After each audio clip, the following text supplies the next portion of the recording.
je suis vraiment très, très content euh, euh, de présenter quelque chose sur le capripox. En fait, il y a beaucoup de gens qui me connaissent sur une autre maladie, mais pas sur la variole, sur la variole des ruminants. Et pourtant, j'ai commencé à travailler sur cette thématique depuis 1995.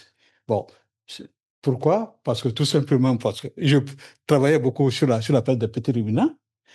Euh, mais le capripox, la variole caprine, la variolée et la clavellée font partie du complexe des maladies respiratoires des petits ruminants. Donc, pour moi, c'était un ensemble de ces histoires pour intervenir au niveau des éleveurs de petits ruminants. Donc, naturellement, c'est un deuxième sujet qui s'est imposé à moi. Et depuis 1995, donc, on a commencé au CIRAD, à l'époque j'étais au CIRAD, à travailler sur ce groupe de virus. Les capripox, en fait, le gène capripox comprend 3 virus. Le virus de la dermatose nodulaire, les bovins, la clavellée ou variole ovine et la variole caprine. Ce sont 3 virus, 3 poxvirus qui, en fait, forment un groupe très, très restreint. Et quand on regarde leurs ADN, en fait, ils ont à peu près 96 à 97% d'homologie. Et pourtant, il s'agit de virus d'espèces, on peut dire, très, très, ou du moins, en tout cas, à spécificité et d'autres bien poussées.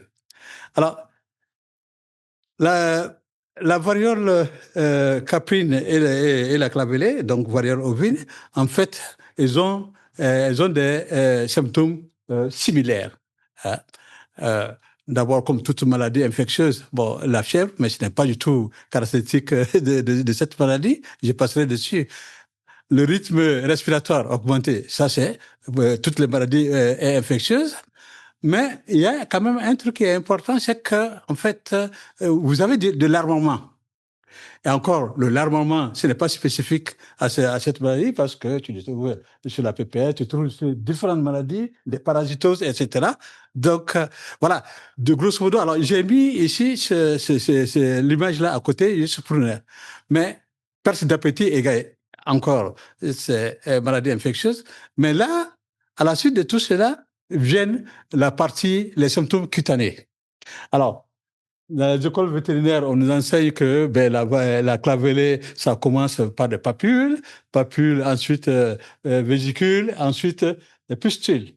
Voilà, ça c'est la description classique et puis et les nodules.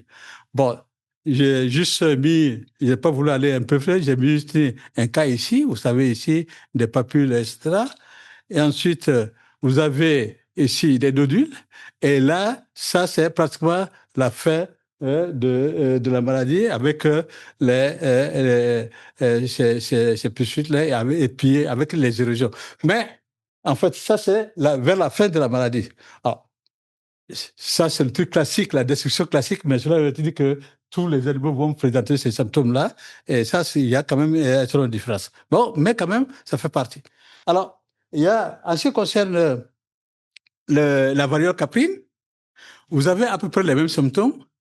Alors, mais j'aime bien présenter les photos qui vont venir. J'aime bien les présenter très souvent parce que vers la fin des années 80, mon ancien directeur de l'IMVT, le CELA de l'IMVT, Dr Provost, m'a dit, Adama, tu sais, il y a une chose, quand tu dis que tu veux travailler sur les capripox, mais il faut te dire que si tu pars en Afrique subsaharienne, tu es du Mali, mais très certainement que tu verras des symptômes que tu n'auras pas vus, et souvent, ce n'est pas décrit par les professeurs dans les écoles vétérinaires. Alors, j'ai dit, ah bon, OK. Alors, en 2000, ou de 99 ou 2000, j'étais au Cameroun, dans le nord du Cameroun, pour des expériences de vaccins. Alors, j'ai pris un virus de la variole caprine que j'avais énucléé, c'était des trucs de preuve. 5 jours, 6 jours après, sans aucun truc, tous les symptômes de début qui sont décrits, je ne l'ai pas vu. Eh ben, vous savez, ce que j'ai commencé à faire et je vois des nodules, des petits nodules partout. Sans autre, il n'y a pas de symptômes préliminaires. Alors, j'étais vraiment étonné. Alors, j'ai toujours pensé à ce que Dr. Provo m'avait dit. Je soulève la queue et vous voyez cette partie-là, les nodules sous la queue. Et là, ici, là, les nodules commencent à être très gros. Ils peuvent aller plus de 10 centimètres, des fois, plus de 10 centimètres. Ben, les Anglais appellent ça stonepox. Hein. Le fameux stonepox, c'est celui-ci. C'était ma première fois de voir ces symptômes-là. Alors, après, ces nodules, au lieu de former des pustules, c'est ce que je dis, il n'y a pas de pustules, hein. Ces nodules vont se détacher. Alors, vous voyez ici le détachement d'un de ces nodules sur une des pattes de l'animal. Alors, ça, c'est vraiment, généralement, on peut passer, on ne va pas penser que c'est la variole, mais ça, c'est la variole caprine. Et là, on trouve ça très souvent en Afrique subsaharienne. Alors, je vous montre celui-ci aussi, cette photo, la photo de gauche, avec des croûtes au niveau de la bouche. Ben, ces croûtes-là, ça peut être de l'eczéma, ça peut être la PPR, ça peut être d'autres maladies génétiques. Donc, vraiment, ça pose souvent un problème de diagnostic différentiel. Alors, c'est pour ça, très souvent, pour toutes ces maladies-là, je dis, bon, le diagnostic clinique est extrêmement important, ça va nous permettre d'orienter, mais le diagnostic de laboratoire est fondamental. Alors, donc, vous avez dit, alors, c'est pour cela, à Vienne, vers la fin de mon séjour à Vienne, nous avons développé des tests pour pouvoir faire en un seul coup un multiplex qui nous permettait de faire la différenciation entre différentes maladies respiratoires des petits ruminants. La PPR, le capripox, la pleuropneumonie contagieuse caprine et le parapox. Là, j'ai juste montré ça, mais parce que je sais que de toute façon, après, il y aura le truc. Mais après celui-ci, je vais passer à la dermatose nodulaire. Pareil, on a à peu près les mêmes symptômes que pour le capripox, fièvre et apparition de nodules. Vous voyez sur des nodules qui apparaissent ici. Alors, je suis content, mais ça peut être juste un problème d'urticaire aussi. Parce qu'il faut penser à ça. Et donc, il faut penser à ça, que ça peut être un problème d'urticaire ou une autre maladie dont Mme Brugère va parler un peu plus tard. Voilà. Alors, j'ai juste, dans le cas de la variole caprine et de la clavelée, le taux de morbidité assez important, 80 à 100% des fois, mais taux de mortalité de l'ordre de 40 à 50%. Mais en ce qui concerne la dermatose nodulaire, non. On a un taux de morbidité extrêmement important, mais un taux de mortalité très faible. Je dis, je ne vais pas dire est faible, j'aurais dû parler du passé, parce que avec des nouvelles souches, on n'a pas ça, et je reviendrai un peu plus tard sur ces nouvelles souches-là. Alors, juste, alors, j'ai mis 2 photos ici des dermatoses nodulaires. Ça, c'était le début de la maladie, et à droite, vers la fin de la maladie. Et regardez la ressemblance clinique avec la variole caprine. Ouais, les deux ici, et puis ici, en ce qui concerne la chair, avec tout ça. Cette ressemblance entre la dermatose nodulaire et la variole caprine. Maintenant, je vais vous présenter maintenant la distribution géographique mondiale de ces maladies. Alors, ça a beaucoup évolué. Alors, je vous présente ici des diapositives que j'ai présentées en 2018-2019. Hein? Et vous allez voir que ça change. Alors, ici, sur cette diapositive-là, 2018, là, 2010, avant 2018, excusez-moi, vous voyez ici, il n'y avait que la dermatose nodulaire en Afrique, c'était uniquement l'Afrique australe et un peu l'Afrique centrale, ici, hein, et là, ici, en rouge, ce sont les zones d'endémie de variole caprine et de clavellée. Alors, juste pour signaler, je ne fais pas la différence entre variole caprine et clavellée. Même quand vous regardez l'œillet sur le truc de l'œillet, il mélange les deux. Mais je vais faire quand même une petite distinction entre ces deux maladies. Alors, regardez ici, donc, en rouge, ici, il n'y a que les chypox, pratiquement pas de dermatose annulaire en Asie, pratiquement pas. Et ici, la clavellée, il n'y avait pas non plus de clavellée et de variole caprine en Europe, hein. Mais vous voyez ici que ce qui concerne la clavellée vous avez très souvent des pénétrations en Europe, surtout l'Europe de l'Est, hein. Le dernier cas, c'était la semaine dernière. Non, c'était la semaine dernière. Et puis, et ici, vous voyez, ça c'est l'Espagne en 2022, 2020, 2023. Alors que cette maladie avait complètement disparu de toute l'Europe, bien avant. Hein, avant les années 70, il n'y avait plus de trucs. Mais en 2022, 2023, il y a eu ce cas déclaré en Espagne. Voilà. Et c'est la situation des trois maladies en Afrique et en Asie. Et là, vous voyez maintenant la dermatose, je juste passe ici, et vous voyez la dermatose de lait était commencé à sévir ici. Et là, maintenant, vous voyez toute pratiquement toute l'Asie centrale et même la partie est de l'Asie contaminée par la maladie et jusqu'au Japon. Jusqu'au Japon, une île. Alors, ça pose des problèmes. Comment est-ce que cette maladie est venue au Japon? Et là, vous voyez donc le cas en Espagne, en Italie et en France. Donc, ça envahit toute l'Afrique. Et en fait, on a comme une progression de la maladie. De 1929-1937, la maladie n'était connue qu'en Afrique australe. Juste pour vous dire que la première description de la dermatose de lait date de 1929 en Rhodésie, enfin laquelle du Mavé, c'était en 2001. Et après, petit à petit, elle est remontée toute l'Afrique de l'Est. Et petit à petit, elle est remontée encore jusqu'au Soudan, hein, entre 1972 et 1914, Soudan et l'Afrique de l'Ouest. À partir de 1983, l'Égypte. Et ensuite, a sauté disons, la Méditerranée, Israël et ainsi de suite. Voilà cette progression. Donc, de 1922, de 1914 à 19, la Russie et puis une grande partie de l'Asie centrale.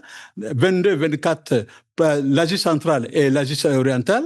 Et 1922, 25, l'Afrique du Nord, parce que jusqu'à présent, ce n'était pas en Afrique du Nord. Mais à partir de là, c'était en Afrique du Nord et ensuite, donc, l'Afrique, l'Europe, la France, l'Italie et l'Espagne. Voilà. Alors, la transmission, ça se fait comment? Pour la variole des petits ruminants, clavellée et variole caprine, c'est par contact. Contact direct, quand ils sont là, parce que tous, ils prennent tout par les voies respiratoires. Ça, c'est extrêmement important pour les variole des petits ruminants. Mais pour la dermatose nodulaire, en fait, ce qui est le plus important, c'est la transmission par les insectes. C'est le plus important. La transmission par contact est extrêmement faible. Elle arrive parce que c'est quand même il y a les déplacements d'animaux, donc elle existe. Alors, et il faut se dire aussi que un animal contaminé peut être contaminé sans faire la maladie. Donc, une infection éoclite, et c'est extrêmement dangereux parce que elle peut être la source, lors des déplacements, elle peut être la source d'une contamination à une zone beaucoup plus éloignée. Voilà. Donc, dermatose nodulaire, deux types de transmission directe et transmission par les vecteurs, par les insectes. Le plus important, je dis le plus important jusqu'à maintenant. Mais avec les nouvelles souches, c'est totalement différent. Alors, je vais aborder une partie de l'épidémiologie de ces varioles-là. Comme vous voyez ce truc, souvent sur le terrain, on va vous dire, oui, ben, la maladie, quand on a les varioles, ben, vous savez, dans ce truc, les caprins et les ovins sont mélangés.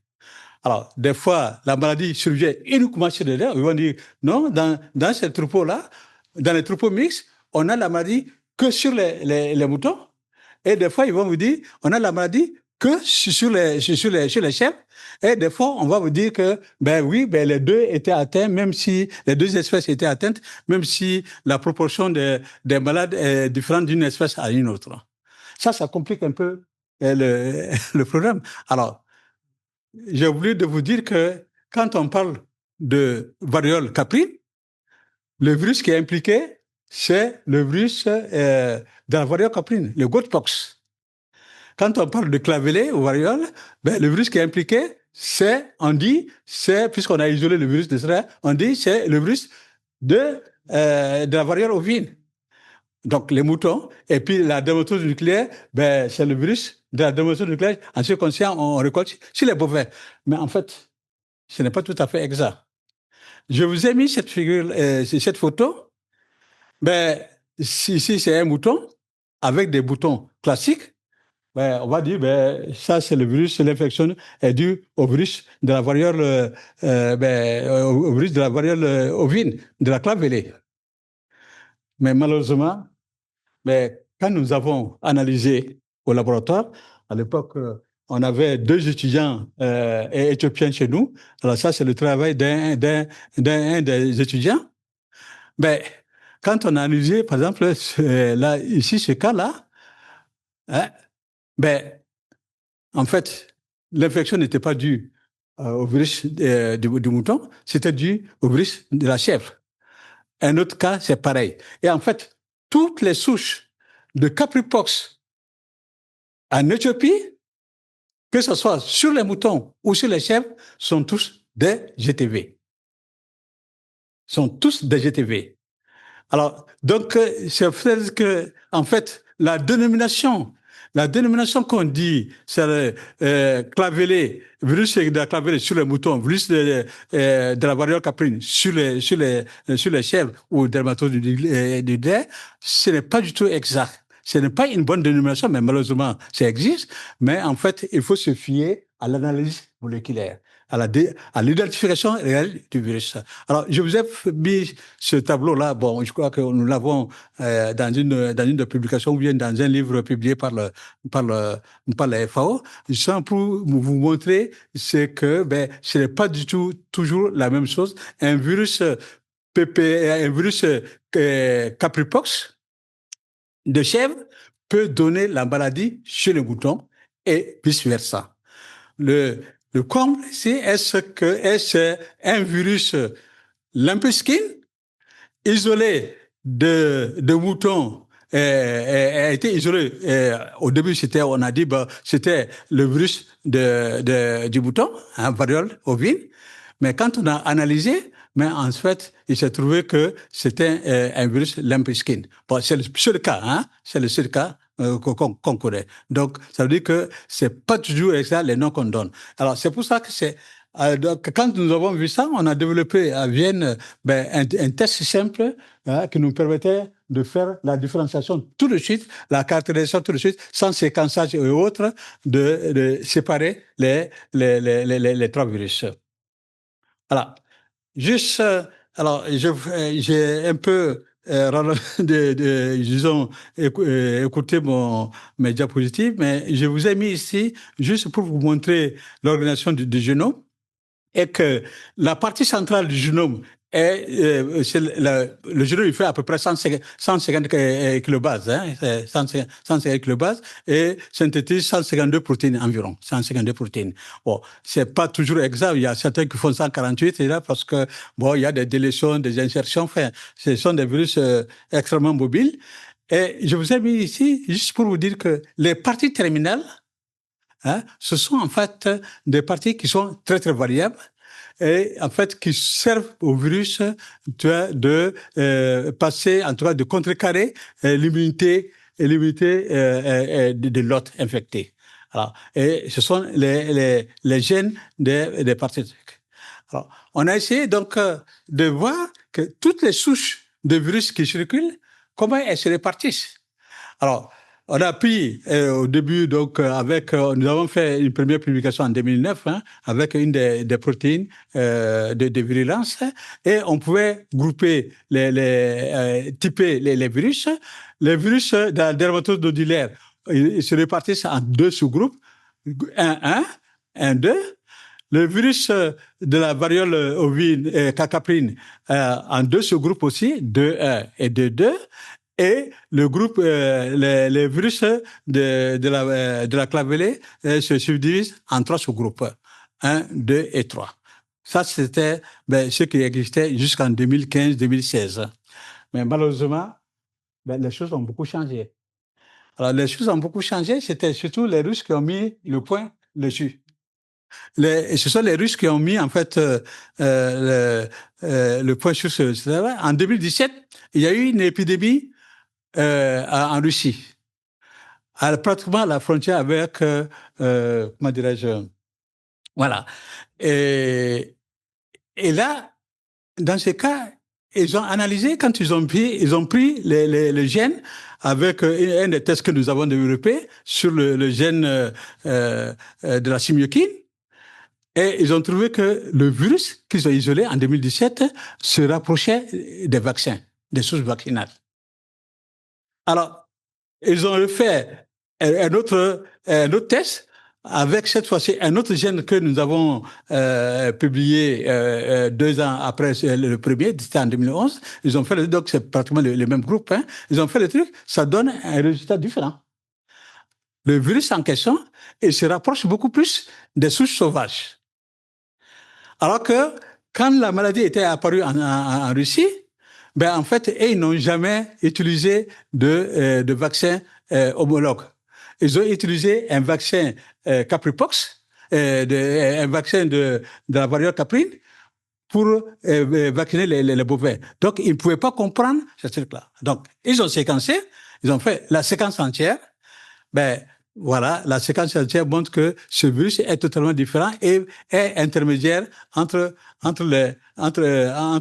Donc, ils ont dit, comme ce sont des poxvirus, il y a certainement eu une recombinaison parce que les gens, les voisins, ils avaient utilisé des vaccins, ils utilisaient des vaccins et que, certainement que le vaccin qu'ils ont utilisé, ce vaccin-là ils ont vacciné des animaux qui étaient déjà contaminés, probablement, même s'ils n'avaient pas fait la maladie, qui étaient déjà contaminés. Et sur ces animaux, il y a eu un effet de recombinaison et un réassortiment d'un autre virus.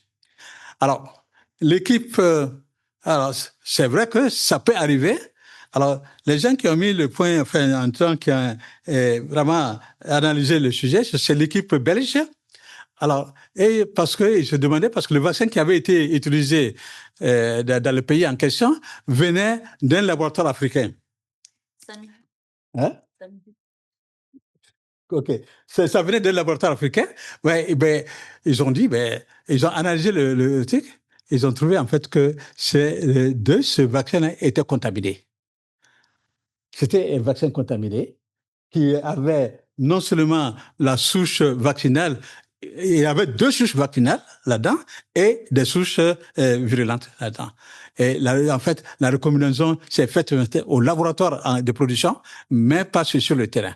Alors maintenant, il se trouve que cette nouvelle souche-là, il y en a maintenant, hein, parce que ça s'est étendu dans toute l'Asie, mais il se trouve que ces nouvelles souches-là, elles sont beaucoup plus virulentes par rapport aux souches classiques. Elles ont un taux de mortalité beaucoup plus important, jusqu'à 40%. par rapport au truc, 1 ou 2% des cas classiques. Et puis, ben, la contamination directe est aussi importante que la contamination par les insectes.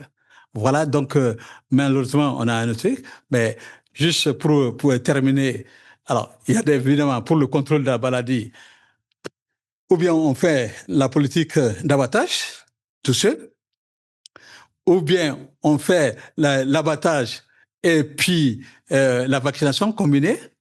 Ça, ce sont les territoires neufs, mais en Afrique ou en Asie, enfin au Moyen-Orient, où ce sont des zones contaminées depuis fort longtemps, ben, c'est la vaccination qu'on pratique. Alors, j'ai mis ici un certain nombre de vaccins et bon, avec des durées d'immunité, mais en fait, pour être franc, en ce qui concerne la Peskin, aucune expérience n'a démontré la durée de l'immunité.